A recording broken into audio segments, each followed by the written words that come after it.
Hey everybody, welcome to day 1 of Camp Photoshop, our new Photoshop Daily Creative Challenge. Just saying hello to everyone in the chat. We've got Mike. Austin Browning says that Austin's ready for Camp Photoshop. Welcome. Welcome campers. File on in, get off the buses. I think we gave out cabin assignments yesterday, so if you don't know your cabin, just go find one. Go put your stuff down. Come to the arts and crafts tent. Angelo says ready for camp. Very cool. Sam Peterson, what's up, my fellow counselor? Good to see you. Yay, camp! What's up, Robin? If you're just joining us, give me a shout out in the chat. I'd love to say hello to you. Valentine, hello, hello. If you are totally new to the Photoshop Daily Creative Challenges, let me do a little intro for that. But first, I'll introduce myself. I'm Kathleen. I'm your head counselor for this 2-week challenge. I'm also a designer here at Adobe and a host here on Adobe Live. So I'm probably not a stranger to you if you've hung out before. What's up, Anthony? You finally have free time to get into the challenge? Yes! This first challenge is going to be pretty simple. It's going to be very easy to ease into. So even if you're a newbie in Photoshop or if you're more advanced, it's going to be perfect for you. What's up, Jordan? Good to see you. Hey, Ann, you're a new kid. Welcome. Maria's a noob. Very cool. We're all noobs at one point or another. Awesome. Like I said, I'm Kathleen, and this is the Photoshop Daily Creative Challenge, which is a way to build your Photoshop skills in just 9 challenges. So from yesterday was our welcome stream up until the 28th of June. That is the end of next week. We're going to be joining you every day for a live stream to go over the challenge of the day. You can also chat with the community. It's very, very cool. Before jumping too far into things, I want to let you know that you can register for the challenge. And if you register, that's how you're going to get your challenge notifications every day, all that good stuff, by going to behance.net/challenge/Photoshop. That'll take you straight to the Photoshop Daily Creative Challenge. If you have not registered yet, this blue button will say, hello, so-and-so, register for the challenge. And when you click on it, you will be registered. What that means specifically is that every day up in your CC app, in your notifications, you should get a challenge notification here, which will give you a little bit more detail on what the challenge is all about. And also, if you come to this page every day, you'll notice that the challenges get unlocked. So all of these future challenges are still locked, but today's challenges, retouch a portrait, surprise, surprise, is live. So a little bit of info about it and a link to the video that you're already watching. So hopefully you don't need that. Every day a new one will be unlocked. Then if you scroll all the way down to the bottom, you can also get Photoshop if you don't have it yet. That's probably pretty important to get that downloaded, maybe while the live stream is going on. And then maybe the most important part is joining the community chat. So specifically, the community chat is on Discord. It's a way to get valuable feedback for your work, answer questions, all that good stuff. When you actually join the chat by clicking that link, this is what you will see. You can get it on your phone, desktop, web browser based, and it's basically a giant chat room where you will get your challenges every day here in the daily challenge channel. You can see Sam posted about retouch a portrait already. Thank you, Sam. There's info, kind of some guidelines, pro tips, things to get inspired with. And then where you're really gonna shine, chat, is here in design feedback. So while we're working on our challenges throughout the day, this is where you can post your works in progress. So after we go over the challenge and the live stream is over and you're working on your challenge and you might have some questions or you might want to get some feedback, post it here, and then people will give awesome feedback. When you give feedback, you can even get creative karma. So Sam Peterson, way to go, you got some creative karma. You can also chat. You can provide an intro for yourself. I highly recommend saying hello to everyone here. Ask specific questions. We have Adobe people, so actual Adobe employees, mentors, so people like me who have hosted these challenges before or are pros in Photoshop, as well as any other friends. You can see them live over here. If you have questions, you can ask them here. All right, so that's community chat. I highly recommend that you join. I'm always hanging out in there. Feel free to chat with me if you have any questions. Sam's usually there as well. Hello, Cliff from England. Oh, Dana, thank you. Thank you, thank you. All right, so after you've joined the community chat and you've worked and you posted your work in progress in Discord, Afterwards, you're finally going to post your work on BeHance. So you'll notice on my BeHance portfolio, we started our project yesterday with a nice cover image, and we're going to be updating this project at the end of the stream. What's up, Mickey? Good to see you. All right, without further ado, let's actually jump into the first challenge, which is, like you saw, retouching a portrait. This is going to be super, super simple, nothing too hardcore for the first day. I have Photoshop open, and I actually have it open on the Learn tab. You see these different tabs over here.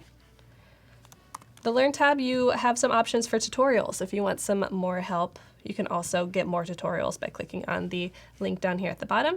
But I'm just going to go to Open and navigate to the file that I want to open. So we've got this portrait, this photo. There's a little bit of retouching I want to do and a little bit of editing filter-wise that I want to do. So I'm just going to click Open. This is a really simple way to open an image in Photoshop. And when you click Open, this is what you might see. This is a workspace that you might encounter.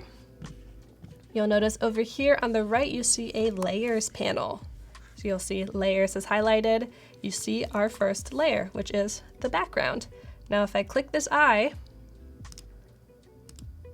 maybe, it'll turn off and on. So the eye means it'll turn a layer visibility on and off. What's up, Heidi?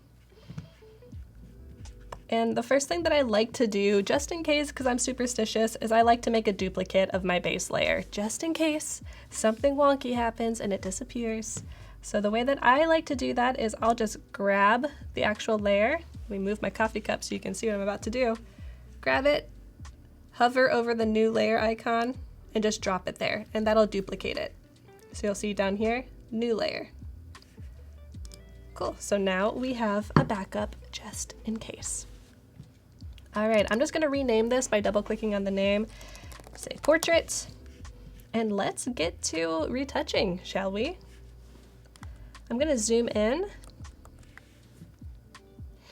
and this photo's already pretty nice. Like there's not much that needs to actually be retouched. There's nothing that needs to be retouched in general, but just for the sake of showing you, I'm gonna show you a couple different tools if you wanna get rid of some flyaway hairs, maybe something on the skin that's not usually there you can get rid of, that kind of thing.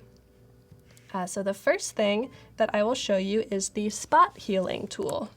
Now this is perfect for if you just want to go quickly, edit out quick little things. Maybe there's a stain on a shirt, you just want to quickly scrub over it. The way that you get to the spot healing tool is it's going to be over here in the toolbar. And if you don't see it, you can always tap J and that will highlight the tool set. And if you still don't see it, you can long press and then choose for one of these. So let's do spot healing. And the only thing I really noticed on this portrait was that the line in the middle of her lip is a little distracting.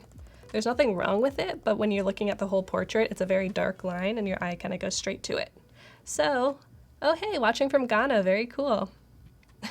Everyone duplicate ever, yes. Appreciate that. So the way the spot healing tool works is you literally just click and drag and it should erase. So I'm just gonna click, drag, it's gone. The way it works is it samples pixels from around it on the stage, and it kind of fills in. So it's guessing about what you might want to put there, and usually it does a pretty good job.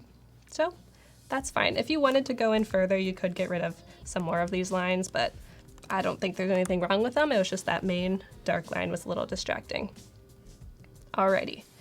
So I also noticed that there's a little bit of darkness right here in the middle of her, or the corner of her eye, like some veining, like maybe she didn't sleep super well. And you'll notice if I use the spot healing tool, it's gonna try and use that content aware fill to fix it.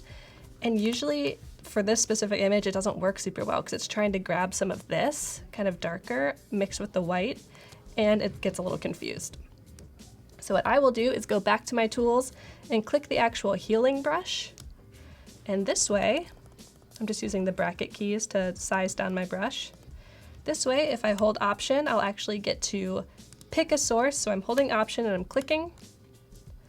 And then when I paint, you'll see the extra little arrow.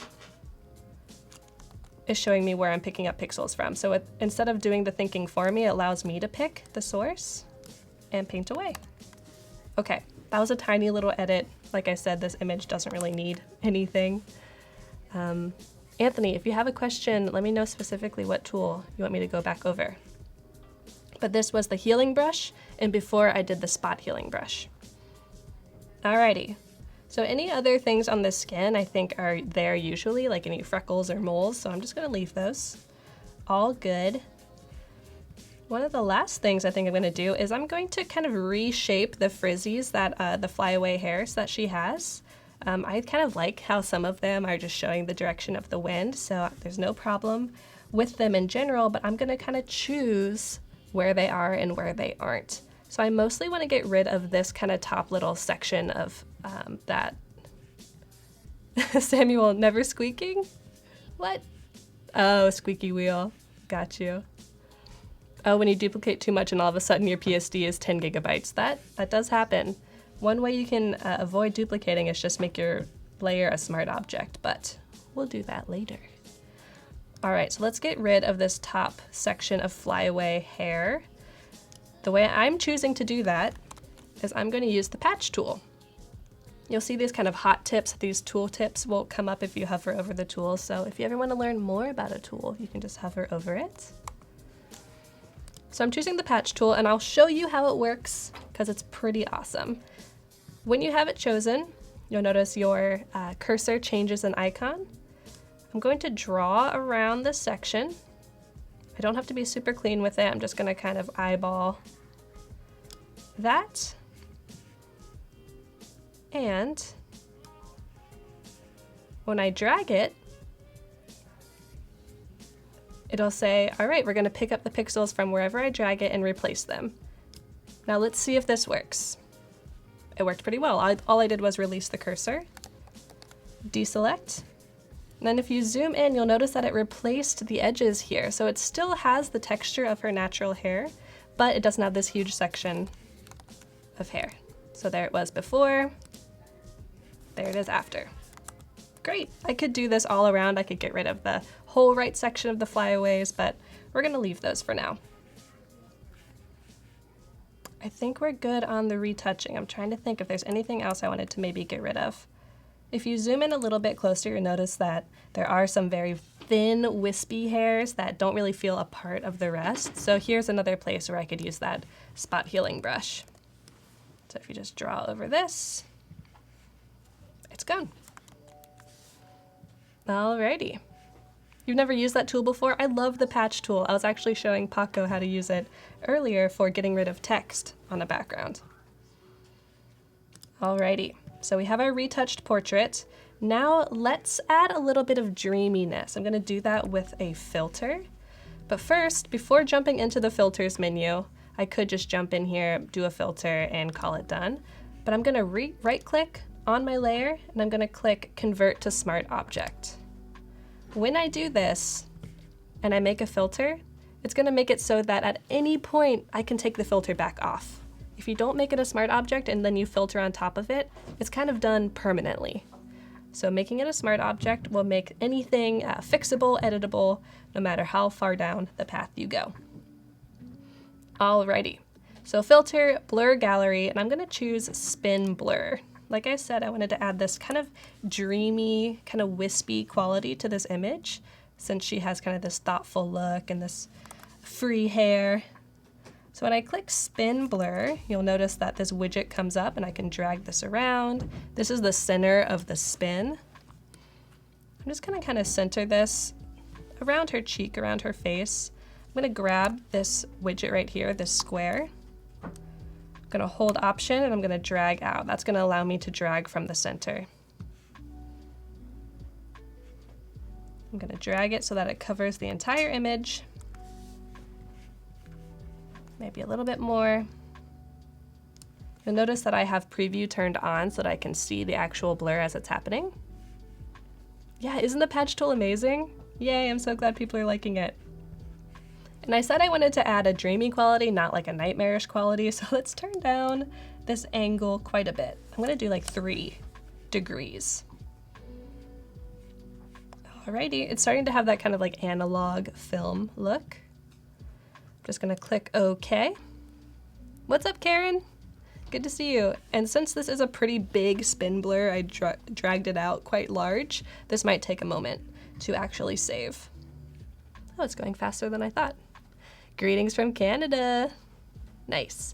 Anna, the start time is 9 a.m. Pacific time. Hi, Dee. Good to see ya.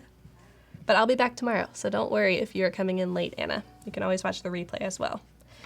All right, so we have this kind of spinny, motion, dreamy feel to this image now, but it's a little too spinny. I still want that focus to be on her face.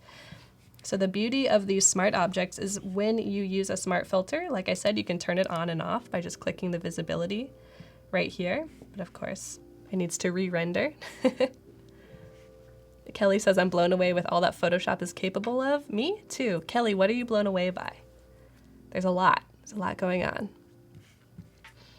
So we can turn the filters on and off, but we can also mask them out. So if you've never used a filter mask before or a layer mask, this is how it will look in your layers panel. It'll be this white icon. Now when you click on it, you'll notice that your brush turns either black or white. If you use black, and I were to use the brush tool, and I paint, you'll notice that the filter disappears. So her face is now totally in focus. You'll also notice that in the layer mask, it shows where you've painted. So that's basically erasing the filter from there. Now if I turn down the opacity a little bit, I make my brush a little smaller, we can make this blur a little more nuanced, build the focal point a bit. I'm gonna make the focal point on her, or the focus on her arm, a little more crisp because it is the farthest thing forward. And I'm also gonna tone down the blur a little bit on her hair. I don't want it to look like she's literally spinning in a circle. I want it to look like maybe this is a film photograph and all of this editing was done in camera. What's up, Emma? Non-destructive filters. I agree, Samuel. Smart filters are amazing. Okay, cool. This is, I'd say, nice and dreamy enough, but we're gonna do one more thing to add more dreamlike quality to this, is we're going to add an adjustment layer. So remember when we made a new layer down here in the bottom right?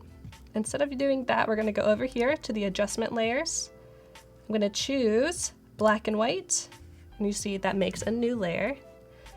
And from these defaults over here, I'm just gonna choose maximum white. So now it's truly kind of like this blown out, summery black and white photograph. What do you prefer, chat? Do you like black and white? Do you like color? I love the color filtering that this photographer already used. But to really make it our own, we're gonna do black and white. Alrighty. Now let's export it and get it up on BeHance. So we can go to File, Export, Export As. This is where we can choose all of our settings. So this doesn't need to be a large photograph to go up on BeHance. You might even want to downsize things so there's less of a chance of like plagiarization, that kind of thing, plagiarizing. My format can be JPEG. You could do PNG, JPEG. Width 1800, let's just make it 1500. Just size it down a little bit so BeHance has a nicer time with it. And export all. Now you'll get the choice of where you want to save it. Let's do day 1, portrait. Save that. You love the pattern on her in black and white. Oh, that's a good point. Yeah, when things are black and white, you really get to see the values of things. If they're light, if they're dark, what kind of patterns the light is making. All right, let's jump back to my portfolio. We're jumping back into this project that we made yesterday. And if you hover over the gear icon in the top right or the top left, hit edit, that'll take you back to the project editor. The perfect blend of ambient light and shadows. I agree, Kelly. Maximum white, cool. Yeah, there's a lot of cool presets in the black and white settings. Alrighty, and I'm just gonna add a title. So day 1, retouch a portrait. Feel free to lay your projects out however you would like to. This is kind of my just quick and dirty, throw the asset in here and then maybe edit it later workflow. Now let's upload the file. I'm gonna click day 1. You'll notice I haven't named day 2 yet because I didn't want to give it away. Here you have day 1 portrait.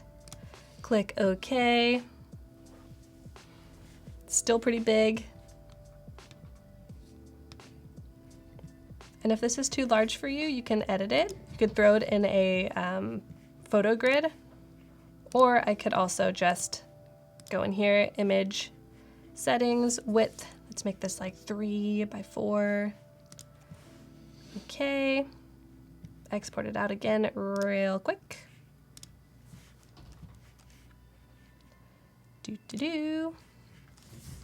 Smaller, day 1. You could always export or change the sizes in the actual export settings too. Remember, we can change the image size here. Okay, let's replace this. Edit, replace image, smaller day 1. Why not black and white with channels? That's totally another workflow, Michelle. You can do it however you would like. I think for a beginner though, maybe using adjustment layers might be a little easier. All right, I like that better. It's a little more centered. Now remember, when we're working on our BeHance projects, in our settings, the discoverability tab, keyword, this is the most important part, PS Daily Challenge. This is basically your hashtag. So if this is not in here, no one's gonna be able to search your project when they're searching for these DCC. Why not add a little bit of tint? That's a good idea. You could always turn down the opacity of the black and white as well. All right, making sure that keyword's still in there. We're gonna save it. Let's go check it out. So in our Camp Photoshop projects, scrolling down, there it is. So as a reminder, we did a little bit of spot healing on her lip to get rid of that dark line down the middle. We changed the veining in the inside of her eye a little bit, got rid of this flyaway section up here at the top. Add a little dreamy bit of a spin blur and then made it black and white. Pretty cool. I'm really excited to see what you all make for your retouch a portrait. You could retouch a selfie, you could retouch a portrait of your pet, anything goes. And I do want to say that after me, we have a weekend creative or weekend collective coming up next. They're going to do photo retouching and they're going to be reviewing your submissions for this challenge. So even if you're not done, if you have a work in progress, feel free to post it in Discord, in design feedback. I'm going to post mine now just cause. Post it here and then you might get some feedback from professional designers. Day 1, we'll say, what do you think of the composition? It's always great to ask for specific feedback. It's processing.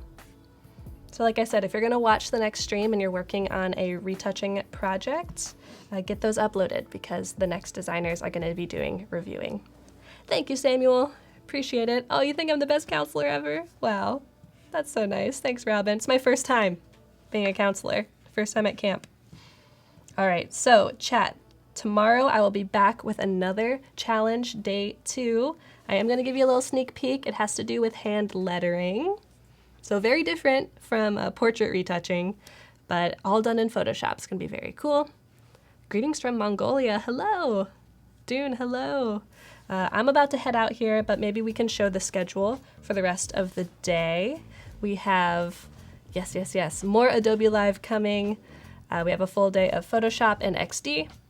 So we've got Arabella and Ellie coming up next. Then the XD Daily Creative Challenge. So if you like this, but you wanted it in XD, come back at 11:30 because Andrea is going to be back with day 1 of hers. And then we're going to finish up the day with some design systems goodness in XD with Brittany. That's at 12 p.m. Pacific time. We've got all kinds of good Adobe Live happening. I'll be back tomorrow. Make sure you register for the challenge if you'd like to get notified, and can't wait to see you all. So Maria, good to see you. Kendall, oh, nice. And as a final reminder, if you want to get your work reviewed by the designers in the next stream, make sure you post it in design feedback. Very important. I know it's kind of a quick turnaround, so you don't have to be done. It can be a work in progress. Totally. Actually, I very much appreciate works in progress. Oh, and Angelo, thanks for being here. Appreciate it. All right, everyone, I'm gonna hop off of here. We'll see you in a couple minutes. Goodbye.